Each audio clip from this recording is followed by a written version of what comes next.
Assalamu alaikum viewers, hope all are you doing great. Well, this is me Fizza Khan and welcome back to my YouTube channel.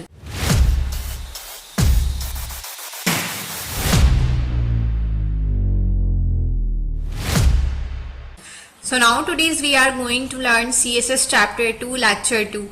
First lecture में हमने first chapter को cover किया था जिसमें introduction, colour properties, CSS selectors and values को हमने detail में पढ़ा था. अब सेकंड लेक्चर के अंदर हम पढ़ेंगे colour combination, hue, saturation, terminologies, colour contrast and opacity properties वगैरह. So without wasting of time let's move on to the topic.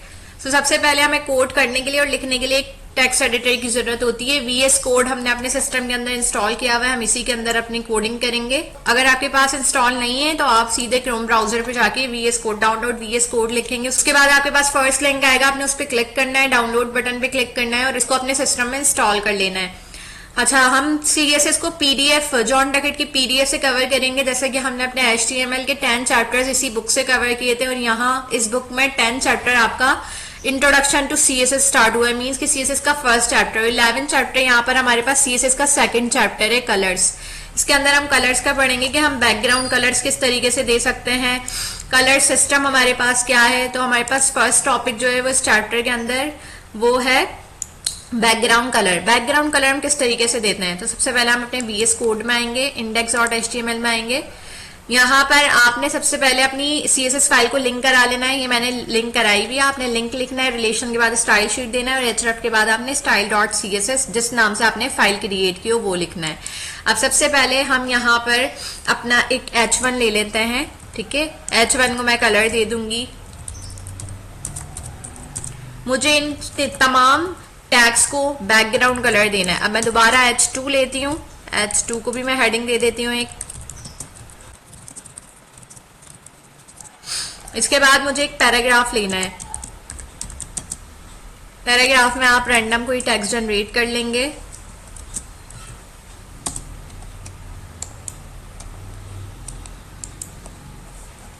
और मैं ये चाहती हूँ मुझे एक नीचे बटन भी लगाना है. ठीक है, सबमिट बटन जिस तरीके से हमारे पास लगते हैं.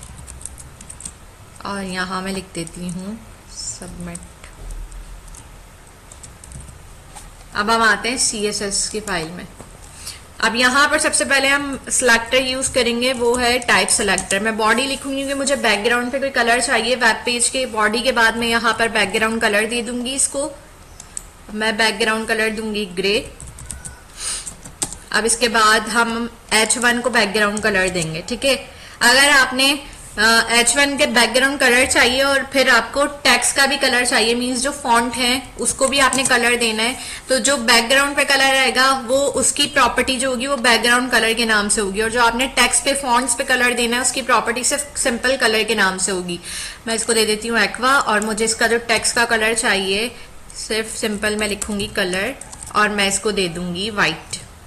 मुझे टेक्स्ट का कलर व्हाइट चाहिए. ठीक है, अब उसके बाद मैं H2 लेती हूँ, ये भी टाइप सेलेक्टर है हमारा. इसके बाद हम कर्ली ब्रेसेस लेंगे. मैं इसको बैकग्राउंड कलर दे देती हूँ डार्क सैन. अब उसके बाद हम बात करते हैं अपना पैराग्राफ की. मुझे पैराग्राफ पे भी एक बैकग्राउंड कलर चाहिए. पैराग्राफ पे बैकग्राउंड कलर हम दे देंगे ब्लू और हम इसका भी टेक्स्ट जो है वो कर लेंगे फॉन्ट का कलर वाइट. तो हम सिंपल लिखेंगे कलर और इसको दे देंगे इसकी वैल्यू वाइट, कि हमें वाइट कलर चाहिए. अब जो सबमिट बटन है उस बटन का मुझे कलर चाहिए ग्रीन. बटन का बैकग्राउंड कलर जो है वो मुझे चाहिए ग्रीन. और जो टेक्स्ट का मीन्स फॉन्ट का कलर चाहिए वो चाहिए ब्लैक. और अगर इसको कलर ना भी दें फॉन्ट के कलर को तो भी ब्लैक ही आता है हमारे पास, बट हम दे देते हैं. अब हम इसे कॉपी पास्ट करके चेक कर लेंगे अपना आउटपुट. तो ये देखें मेरे बॉडी का मैंने कलर दिया था ग्रे, तो हमारे पास जो है वेब पेज का कलर हो गया है ग्रे. फिर उसके बाद हमने फर्स्ट हेडिंग जो है उसको दिया था मैंने एक्वा और उसमें जो फॉन्ट का कलर था वो दिया था व्हाइट. तो H1 में हमारा जो है, अच्छा मैंने आपको बताया था कि कुछ टैग्स जो होते हैं वो इनलाइन होते हैं और कुछ ब्लॉक लेवल एलिमेंट होते हैं। तो स्पैन सिर्फ इनलाइन होता है, बाकी के जो हमारे टैग्स हैं वो सारे ब्लॉक लेवल एलिमेंट है। मींस कि हमारी हेडिंग यहाँ तक खत्म हो गई है, बट ये अपना पूरा एरिया सरफेस को कंप्लीट करेगा। तो हमने H1 को जो कलर दिया था वो बैकग्राउंड कलर आ गया है, और जो फॉन्ट का कलर दिया था वो फॉन्ट का कलर है। फिर उसके बाद हमने H2 को कलर दिया था डार्क सियान, और इसका फॉन्ट का कलर हमने कुछ नहीं दिया था। तो वो वेब पेज पे जो आता है बाय डिफॉल्ट हमारे पास वो ब्लैक ही होता है, तो ब्लैक ही आया है। फिर उसके बाद हमने पैराग्राफ जो दिया था उसको हमने बैकग्राउंड कलर दिया था ब्लू। फिर उसमें जो कलर दिया था वो कलर हमने दिया था व्हाइट। इसी तरीके से हमने सबमिट बटन जो लगाया था, बटन का बैकग्राउंड कलर दिया था ग्रीन और इसका फॉन्ट कलर दिया था ब्लैक। सो ये हमारे पास था बैकग्राउंड कलर्स की प्रॉपर्टीज। अब चलते हैं नेक्स्ट टॉपिक पे। नेक्स्ट टॉपिक हमारे पास है understanding colour means colour system. Colour system आपने पढ़ा होगा, कलर थ्योरी जो होती है, जैसे कि अगर हम रेड और ग्रीन को मिक्स करेंगे तो येलो कलर बनेगा, ग्रीन एंड ब्लू को मिक्स करेंगे तो हमारे पास स्काई ब्लू कलर बनेगा, एंड रेड एंड ब्लू को मिक्स करेंगे तो हमारे पास लाइट पर्पल कलर बनेगा, और अगर हम इन तीनों कलर को मिक्स कर देंगे तो हमारे पास व्हाइट कलर आ जाएगा। तो इसी तरीके से कलर थ्योरी यहाँ पर भी यूज होती है। हम इसे कहते हैं RGB values. RGB means red, green and blue. इन तमाम कॉम्बिनेशंस को मिलाकर हम 16 मिलियन कलर्स बना सकते हैं। हमने CSS में 0 से लेके 255 तक इन कलर्स को वैल्यू करना है। मींस कि हमें जितना कलर जितना ज्यादा चाहिए हम इतना उसको अमाउंट देंगे। अब अगर मुझे रेड कलर चाहिए तो मैं 0 से 255 तक दे सकती हूँ, मुझे ग्रीन चाहिए तो मैं 0 से 255 तक दे सकती हूँ, ब्लू चाहिए तो भी इसको 0 से 255 तक दे सकती हूँ। अब इसकी इम्प्लीमेंटेशन हम करके देख लेते हैं। ये सारी चीजें हटा देती हूँ और मुझे पैराग्राफ पे ही कलर चाहिए। कलर हम सिंपल भी दे सकते हैं, बट RGB ये कलर हम इसलिए यूज कर सकते हैं कि जिन कलर्स का नाम नहीं होता है, मींस कि अगर हमने जो है ग्रीन एंड येलो का मिक्सचर चाहिए बट वो लाइटर फॉर्म में चाहिए या डार्कर फॉर्म के अंदर चाहिए, तो हम RGB ये वैल्यूज को यूज करते हैं। ठीक है, वो कलर्स हमारे पास कहलाते हैं जिनका कोई नाम नहीं होता है स्पेक्ट्रम के अंदर। मींस कि आप 16 मिलियन कलर्स जो आप जनरेट करेंगे उनके नाम थोड़ी होते हैं, वो आप इन वैल्यूज के थ्रू कर सकते हैं। जैसे कि हमारे पास जो वेबसाइट होती है कलर पीकर, कलर पीकर के अंदर आपने जो भी कलर जो भी शेड लेना होता है, आप क्या करते हैं सिर्फ RGB वैल्यूज को उसमें से कॉपी करते हैं, और जहां पर आपने जिस टैग में उसका कलर कराना होता है आप वहां आके उसको पेस्ट कर देते हैं। अब जैसे कि मैं यहाँ पर पैराग्राफ का कलर लेना चाहूंगी, P लिख के कर्ली ब्रेसेस के साथ बैकग्राउंड कलर मुझे देना है।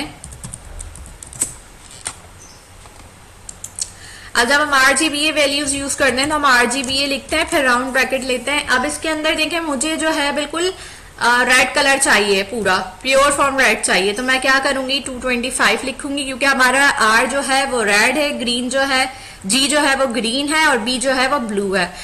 मुझे रेड की प्योर फॉर्म चाहिए, इसलिए मैं ग्रीन को 0 कर दूंगी, ब्लू को भी 0 कर दूंगी। ये देखें मेरे पास कलर पिकर के अंदर भी जनरेट हो गया है रेड कलर। अब अगर मैं इसको रिफ्रेश करूंगी तो ये देखें मेरे पास जो है मेरा रेड कलर आ गया। अब मैं ये कहती हूँ कि मुझे सिंपल ब्लू कलर चाहिए, तो मैं क्या करूंगी कि मैं रेड को भी 0 कर दूंगी, मैंने ग्रीन को भी 0 किया हुआ है। मुझे ब्लू चाहिए तो मैं ब्लू को दे दूंगी 255।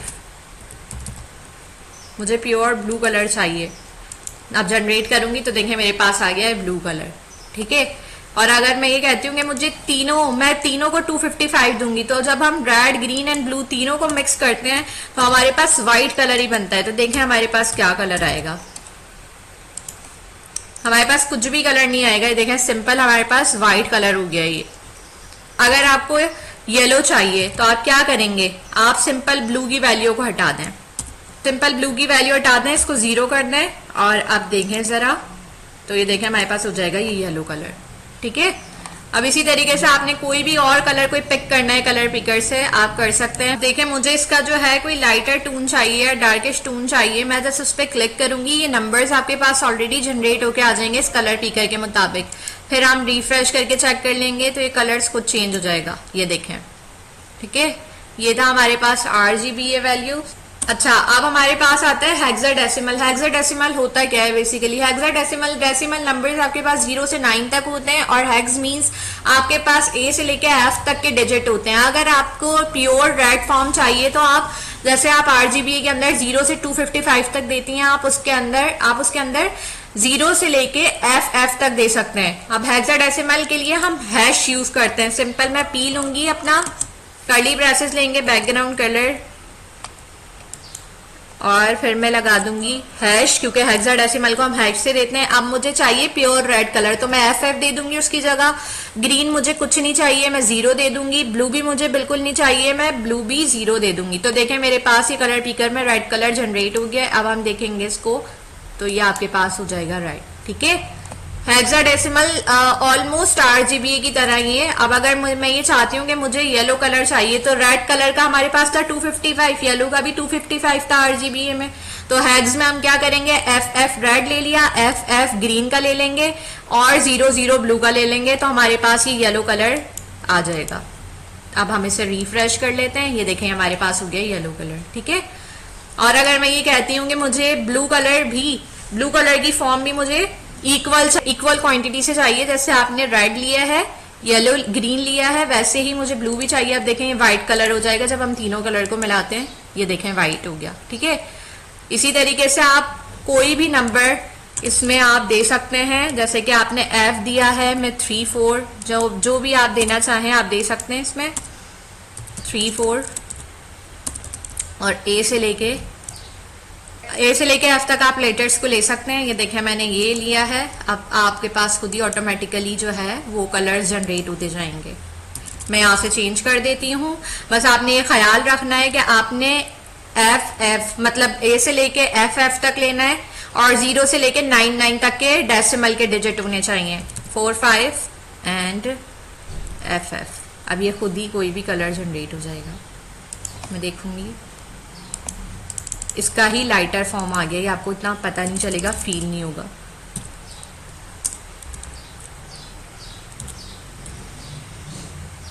ये देखें अब ये हमारे पास क्या है, ये हमारे पास आ गया है बेबी पिंक कलर हो जाएगा। लाइट बेबी पिंक तो नहीं कहेंगे इसे, ये लाइट पर्पल कलर होगा। ठीक है, अब मैं यहाँ से ले लेती हूँ, अब मैं इसे नंबर्स की फॉर्म में दे देती हूँ। ठीक है, और आपने हैश लाजमी लगाना है, वरना ये आपका आउटपुट नहीं देगा। ठीक है, अब ये देखें ये हो गया। तो ये था हमारे पास हेक्साडेसिमल, RGB एंड हेक्साडेसिमल हमारे पास दोनों कंप्लीट हो गए। अब चलते हैं अपने नेक्स्ट टॉपिक की तरफ। नेक्स्ट टॉपिक है हमारे पास ओपेसिटी प्रॉपर्टी। ओपेसिटी प्रॉपर्टी क्या होती है? ओपेसिटी प्रॉपर्टी हम किसी भी एलिमेंट को ट्रांसपेरेंट बनाने के लिए यूज करते हैं। मींस ओपेसिटी का मतलब होता है अल्फा, और अल्फा आपके पास किसी भी एलिमेंट को ट्रांसपेरेंट बनाने के लिए यूज किया जाता है। ठीक है, अब इसका मैं आपको डिव लेके इसकी इम्प्लीमेंटेशन दिखा देती हूँ। सबसे पहले मैं लूंगी एक डिव को हम क्लास दे देंगे कलर, फिर आप एक और डिव ले लीजिएगा ताकि आपको क्लियर हो जाए। दूसरा डिव लेंगे आप, दूसरे डिव को भी आप क्लास दे देंगे। मैं यहां दे दूंगी वैल्यू एंड इसको भी हम क्लोज कर देंगे। अब हम आते हैं style.css में। style.css में आप सबसे पहले फुल स्टॉप लेंगे और उसके बाद आप क्लास का नेम लेंगे। क्लास नेम हमने क्या दिया था, कलर। ठीक है, उसके बाद कर्ली ब्रेसेस लेंगे आप। अब मैं कहती हूँ कि मुझे वेब पेज के ऊपर अपने डिव को एज अ बॉक्स दिखाना है, तो हम सबसे पहले आप लेंगे बॉर्डर की प्रॉपर्टी आप लेंगे और उसको देंगे 2px सॉलिड, क्योंकि जब तक आप ब्राउजर को ये बताएंगे नहीं कि आपको बॉक्स शो कराना है, मींस सॉलिड 2px सॉलिड का आपने एक बॉक्स लेना है पेज के ऊपर, तब तक ये आपके पास शो नहीं करेगा। अगर मैं सिंपल डिव ले लूं और उसे ब्राउजर पे रिफ्रेश करके चेक करूं तो वो आपके पास कुछ भी शो नहीं होगा। डिफ तो होगा बट वो इनहेंस नहीं होगा। ये बॉर्डर से आपके पास क्या होगा, बॉर्डर बना हुआ आ जाएगा। अच्छा, 2px सॉलिड की जगह आप 4px सॉलिड भी ले सकते हैं। उसमें आपके पास जो बॉर्डर की लाइन है वो मोटी होती जाएगी। ठीक है, अब उसके बाद आपने हाइट एंड विड्थ लेके भी दिखाना है कि आपको कितना बड़ा, कितना लंबाई में, कितना चौड़ाई में चाहिए बॉक्स। मैं ये कहती हूँ मुझे 300 पिक्सल हाइट चाहिए। ठीक है, और विड्थ कितना चौड़ा चाहिए आपको, तो मुझे विड्थ जो है वो 400 पिक्सल में चाहिए। ठीक है, अब इसके बाद में इसे बैकग्राउंड कलर लेती हूँ। ठीक है, बैकग्राउंड कलर मैंने सिंपल ले लिया ग्रीन। ठीक है, अब उसके बाद मैं ये कहती हूँ कि मुझे ये ग्रीन कलर जो है ये ट्रांसपेरेंट फॉर्म में चाहिए। ठीक है, ट्रांसपेरेंसी चाहिए मुझे, तो मैं क्या लूंगी, सिंपल ओपेसिटी लूंगी। ओपेसिटी की प्रॉपर्टी को आप 0.5 से 1 तक देंगे तो आपका बॉक्स जो होगा वो ट्रांसपेरेंट फॉर्म में आएगा। अगर आप 0 दे देंगे तो बिल्कुल ट्रांसपेरेंट होगा कि आपके ब्राउजर में वो नजर ही नहीं आएगा। अगर मैं ओपेसिटी की प्रॉपर्टी को देती हूँ 0.5, तो ये आपके ब्राउजर पे क्या होगा, ट्रांसपेरेंट फॉर्म में नजर आएगा। ये देखें, ये बॉक्स से मैंने ग्रीन कलर दिया था, अगर मैं ओपेसिटी हटा देती हूँ तो देखिएगा ये डार्क ग्रीन हो जाएगा आपके पास। ये देखें, ये डार्क ग्रीन हो गया, बट मैंने क्या किया है, ओपेसिटी लगाई है। ओपेसिटी की प्रॉपर्टी को मैंने 0.5 दिया था, इसलिए मेरे पास ट्रांसपेरेंट हो गया था। अब अगर मैं ओपेसिटी की प्रॉपर्टी को सिंपल 0 देती हूँ तो देखिएगा मेरे पास ये शो ही नहीं होगा, ये बिल्कुल ट्रांसपेरेंट हो जाएगा। एक सेकेंड,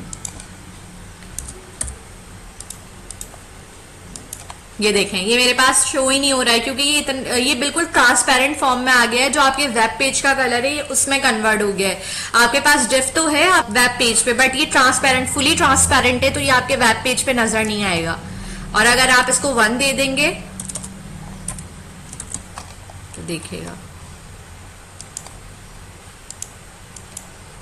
ये आपके पास आ गया है, लेकिन ये फुल ग्रीन फॉर्म में आया है क्योंकि ये ट्रांसपेरेंट इतना हुआ नहीं है, बिल्कुल वही फॉर्म में रहा है जो आपके कलर की फॉर्म है। ठीक है, अब मैं चाहती हूँ कि मेरा जो दूसरा डिव है वो फर्स्ट डिव के ऊपर चढ़ जाए। ठीक है, मींस कि जो ये वाला मेरा एक बॉक्स है, मैं अगर सेकंड बॉक्स लेना चाहती हूँ तो मैं चाहती हूँ कि दोनों बॉक्स एक दूसरे से कोलैप्स कर जाए और जो सेकंड बॉक्स है वो फर्स्ट बॉक्स के ऊपर आ जाए, वो उसको आधा कवर कर ले। हम वो किस तरीके से लेंगे, हम सबसे पहले सेकंड डिव को भी जो हमने क्लास दी थी डॉट के साथ हम ले लेंगे वैल्यू, उसको भी हम यही तमाम चीजें देंगे। मैं क्या करूंगी, इसको कॉपी कर लूंगी यहां से और यहाँ आने के बाद मैं पेस्ट कर दूंगी। यहाँ से आने के बाद मैं इसका कलर चेंज कर लूंगी, ग्रीन की जगह मैं ब्लैक कर लेती हूँ और मैं इसकी ओपेसिटी की प्रॉपर्टी को देती हूँ 0.5। अब मैं ये चाहती हूँ कि ये मेरे फर्स्ट डिव के ऊपर आ जाए सेकंड डिव, तो मैं क्या करूंगी, हम मार्जिन देते हैं ना, मार्जिन टॉप ऊपर करने के लिए, तो मैं मार्जिन टॉप को दे दूंगी माइनस में वैल्यू। जब आप मार्जिन को माइनस के अंदर वैल्यू देंगे तो वो आपके पास क्या होगा, ऊपर चला जाएगा। अगर मैं इसको सिंपल देती हूँ 100px, ठीक है, तो ये क्या होगा कि ये फर्स्ट डिव से नीचे आएगा लेकिन बीच के अंदर सेंटर में स्पेस दे देगा। ये देखें, ये इस तरीके से आया है, बट मैं ये कहती हूँ कि ये मेरे फर्स्ट डिव के ऊपर आ जाए, तो मैं क्या करूंगी, अच्छा मैंने इसको कलर दिया था ब्लैक, और ये हमारे ब्राउजर पे ग्रे कलर में आ रहा है क्योंकि हमने इसको ओपेसिटी की प्रॉपर्टी दी है 0.5, तो ये ब्लैक की क्या हो गई, ट्रांसपेरेंसी फॉर्म के अंदर हो गया है। अब मैं एक चाहती हूँ कि मेरा फर्स्ट डिव पे आ जाए, तो मैं क्या करूंगी, -200 पिक्सल इसको दूंगी वैल्यू। अब देखिएगा ये क्या होगा। अब देखें, ये जो मेरा ग्रे बॉक्स है ये क्या कर गया है, ये फर्स्ट वाले डिव के ऊपर आ गया है। ठीक है, ये ग्रीन जो आपके पास डिव है, ग्रीन बॉक्स जो है, ये अभी ट्रांसपेरेंट नहीं है, मींस के इसको ट्रांसपेरेंट हमने 1 दिया है इसकी वैल्यू, तो ये इतना आपके पास इनहेंस नहीं होगा। अगर आप इसको 0.5 देंगे तो ट्रांसपेरेंसी फॉर्म में आएगा। जैसे हमने ब्लैक को 0.5 दिया है ओपेसिटी की प्रॉपर्टी, तो ये क्या हो गया है, ट्रांसपेरेंट होकर ग्रे कलर के फॉर्म में आ गया है। और मैंने इसको मार्जिन टॉप माइनस में दिया है, तो ये क्या हो गया है, मेरे फर्स्ट डिव के ऊपर आ गया है। तो ये था हमारे पास ओपेसिटी। ओपेसिटी आप किस तरीके से लगा सकते हैं अपने किसी भी एलिमेंट को ट्रांसपेरेंट बनाने के लिए। अब हम पढ़ेंगे HSL and HSLA, means hue, saturation and lightness, and hue, saturation, lightness and opacity. Hue क्या होता है, ह्यू किसी भी कलर की बिल्कुल प्योर फॉर्म होती है। ठीक है, प्योर फॉर्म का मतलब आप कोई भी कलर ले रहे हैं तो उसका बिल्कुल प्योर फॉर्म आपके पास आएगा। सैचुरेशन का मतलब होता है किसी भी कलर के अंदर ग्रे कलर की मिक्सिंग। सैचुरेशन को बेसिकली आप परसेंटेज में देंगे, और आप सैचुरेशन को 0% देंगे तो आपके पास पूरा ग्रे कलर आएगा, प्योर ग्रे कलर आएगा। लेकिन अगर आप सैचुरेशन की अमाउंट को बढ़ाते जाएंगे तो वो रेड कलर में कन्वर्ट होता जाता है। ठीक है, मैं आपको इसमें दिखा देती हूँ कि हम HSL का यूज किस तरीके से करते हैं। सबसे पहले आप यहाँ पर आके डिव ही ले लीजिएगा। सबसे पहले हम लेंगे डिव, उसको क्लास दे देंगे आप, मैंने दिया है यहाँ div1। ठीक है, फिर मैं सेकंड डिव भी लूंगी। सेकंड डिव जो लेंगे आप उसको भी आप क्लास दे दीजिएगा div2। ये मैं रैंडम आपको बता रही हूँ, बट इस तरह की क्लासेस दी नहीं जाती हैं प्रोफेशनल लेवल पे। अब आप क्या करेंगे, फुल स्टॉप के साथ आप div1 लेंगे, कर्ली ब्रेसेस लेंगे। अब मैं ये कहती हूँ कि मुझे बैकग्राउंड कलर HSLA की फॉर्म में चाहिए। अब इसमें भी हम वही करेंगे, सबसे पहले हम बॉर्डर ले लेंगे ताकि हमारे पास क्या है वो बॉक्स शो हो जाए। 2px सॉलिड ही लूंगी मैं, फिर उसके बाद मैं इसको हाइट दे दूंगी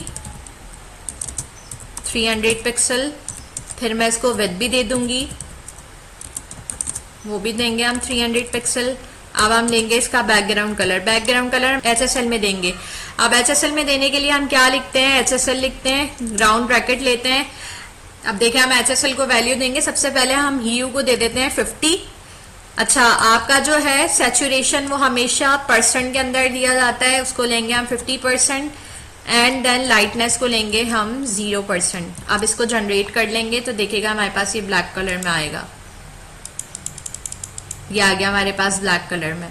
क्यों? क्योंकि हमने ह्यू को दिया था 50, ठीक है। ह्यू का मतलब होता है प्योर फॉर्म, किसी भी कलरेशन में हमने 50% दी थी, और लाइटनेस हमने कुछ दी नहीं है। अब अगर हम इनकी वैल्यूज को चेंज कर देते हैं, मैं 0 दे देती हूँ ह्यू, ठीक है, देन मैं 100% दे देती हूँ सैचुरेशन, और मैं 0% दे देती हूँ लाइटनेस। अब हम देखते हैं कि हमारे पास क्या कलर जनरेट होगा। अब देखें ये भी आपके पास कलर पिकर की तरह, आप इसको पिक करेंगे कलर पिकर में से कोई भी कलर, तो वो आपके पास वैल्यू जो है चेंज होती जाएगी और आपके पास कलर्स बनते जाएंगे। अब देखें मैं जो रेड कलर ले रही हूँ, तो रेड कलर के अंदर आपके पास जो है वो ह्यू की अमाउंट नहीं बढ़ रही है। ह्यू की अमाउंट क्यों नहीं बढ़ रही है? क्योंकि ह्यू जो है वो बेसिकली ब्लैक कलर की फॉर्म में आएगा। तो देखें ह्यू की अमाउंट नहीं बढ़ रही है क्योंकि ह्यू जो है वो हमारे पास किसी भी कलर की प्योर फॉर्म है, ठीक है।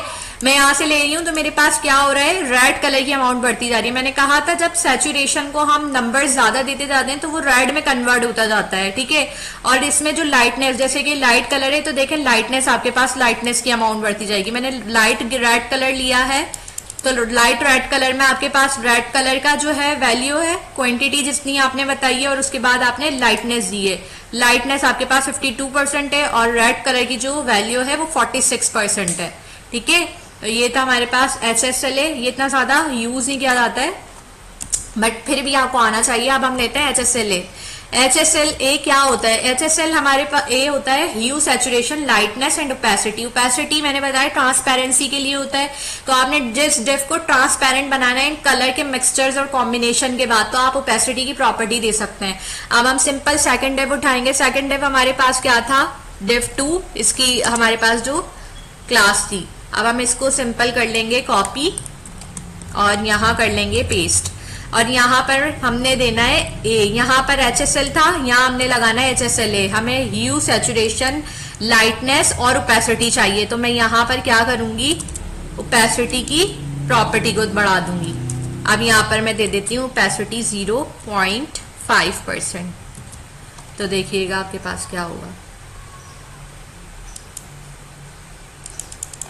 ये देखें आपके पास ट्रांसपेरेंट, जब 0.5 दिया है मैंने तो वो बिल्कुल आपके पास क्या हो गया, ट्रांसपेरेंसी फॉर्म में आ गया। एक तो आपके पास 50%, 52% लाइटनेस थी, लाइटनेस तो और कम हो गया, और हाफ ही आपने क्या लिए, ओपेसिटी ले लिए, तो वो बिल्कुल ही ट्रांसपेरेंट हो गया। अब 0 सबसे पहले मैंने ह्यू दे दिया, ठीक है। उसके बाद मुझे 50% जो है वो सैचुरेशन चाहिए, देन मुझे 40% जो है वो लाइटनेस चाहिए, और मुझे 0.5% ट्रांसपेरेंट चाहिए अपना एलिमेंट या डिव, ठीक है।